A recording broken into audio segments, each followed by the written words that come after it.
Hey, this is John Carlos, and I'm here with a look at the Mutagen Canister prop replica by NECA from Teenage Mutant Ninja Turtles, the 1990 movie. I grew up loving Ninja Turtles. Like, my childhood, ages like 7, 8, 9, 10, 11, that was like Ninja Turtles' heyday, like the original series, and then when the movie came out, which I was super excited for. So you can imagine, as a grown-up 37-year-old who likes prop replicas and who still has an affinity for that first movie, yeah, I'm really excited to check this out. We have just a little clamshell thing here that opens up really easily. And here we have it. Right in hand, look at that. This is great. If you've seen the movie, you know that what you're looking at right here, that's about what you see of it in the first movie. The design changed in the second movie, but this is just the first one. And we'll go for a closer look at this in a moment, like a nice little close-up look. But look, we got TCRI in the back. Not TGRI, like the second movie, but TCRI, like it's supposed to be. I know these twist off, so let's explore together. We have the on-off switch, which I think I need to check on the batteries for that. And this end opens up, and we have styrofoam. No, and we have ooze, good old-fashioned mutagen ooze. And it says TCRI, radioactive material. That's fun. Looks like little globby stuff. We'll look at that in a moment. I have now installed the 3 AAA batteries that go into this section here. You flip this little switch, and it glows green. There's a little light in there that glows green. So that looks really cool. And I also just want to play with this goo for you for a second.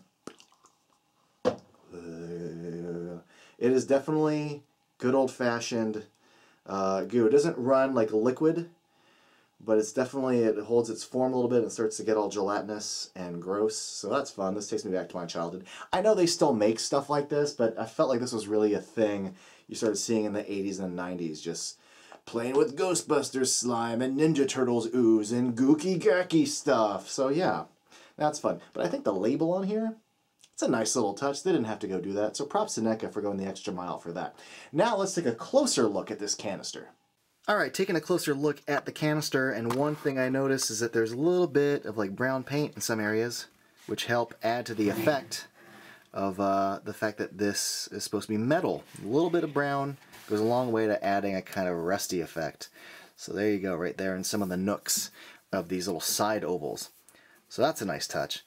Also, here's the closer look at the font and the yellow and black kind of paint going along the side there. Here's a closer look at the shape of the crack, and the fact that they actually did get the CG2, which is in the movie. Go look at it, it's in there.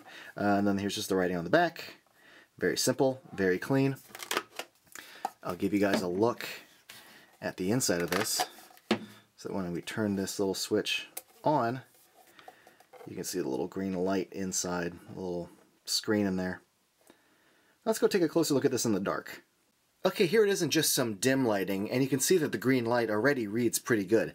It's one thing worth noting that if you want to display this from other angles, you can't, because just based on the weight of this and the fact that it's circular, it rolls into this position. Only this one spot. But luckily, this is, in my opinion, the perfect position for it to roll into. I think that's intentional, that the cracks at the bottom going up, and you get the words right there. It looks just like how it does in the movie. And then here's some more lights off, and man, yeah, that green light glows really, really cool. I think it looks great. And then in total dark, very spooky, but yeah, green light is pretty strong. And for an extra fun effect, and what I presume the whole reason the ooze was included in this to begin with, is so you can lay the ooze out and put the canister right on top of it, and then you have the ooze leaking out. Very cool effect, very fun thing to display. If you have this out, especially in some dim lighting, turn the lights off, this looks pretty damn cool. What can I say? I love that this exists. I love having it in hand. I love that it looks exactly like how it did in the movie in Splinter's flashback, like with the crack going down here, just like the artwork and the text and everything. It looks identical to how it looks in the movie. That's great. I like the little radioactive materials logos on the side, And I really like that there is something on the back, because we don't really get to see the back in the movie, but having some more stuff on the back really completes the whole thing. And I love that it says TCRI for us Ninja Turtles purists. The light up feature is cool.